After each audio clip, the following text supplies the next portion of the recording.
ভেবেছিলাম আমাদের গাছে কোনো আম হয়নি। ওমা, ঝড় হয়ে দেখি যে আমের শেষ নাই।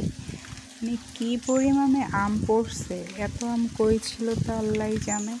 দেখুন ঝড়ে কী অবস্থা, আমাদের ঘর বাড়ি গাছপালা সব ভেঙে চুরে একদম জানাতাই হয়ে গেছে গাছপালাগুলা। তো এই যে আম পড়েছে, গাছে কয়টা জাম হয়েছিল তাও পড়ে গেছে, যে আম কয়টা হয়েছিল সবই পড়ে গেছে। তো এই যে আমি সকালে ভিডিও করছি, সব আম রাতে দেখি যে সকালে উঠে সব একদম বিছানো, সেগুলো আমার বর খুঁটে নিয়ে গেছে। এই যে সবেদা যা যা ফল ছিল সব পড়ে গেছে। তো এত আম দিয়ে কি করব সত্যিই জানি না। আর পড়ছে তো পড়ছে, সব আমগুলো একদম ফেটে গেছে, সেগুলো দেওয়ার কোনো কাজ হবে না। এখন চিন্তায় আছি এগুলো কি করব।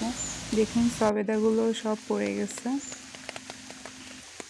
এই যে দেখেন আমগুলো, সব আমই ম্যাক্সিমাম হচ্ছে ফেটে গেছে। দুই একটা আম একটু মানে আছে, তা না হলে তো পাকানো যেত।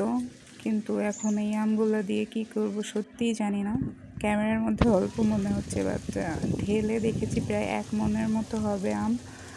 তো এই যে আমাদের আশেপাশের দেখুন কী অবস্থা, গাছপালা সব ঝড়ে একদম নানা অবস্থা হয়ে গেছে। এই যে ঘরের পাশে যেসব গাছ ছিল সব ভেঙে একদম শেষ হয়ে গেছে সব কিছু। তো আপনাদের এলাকায় কাদের কি ক্ষতি হয়েছে বলে যাবেন কিন্তু কমেন্টে।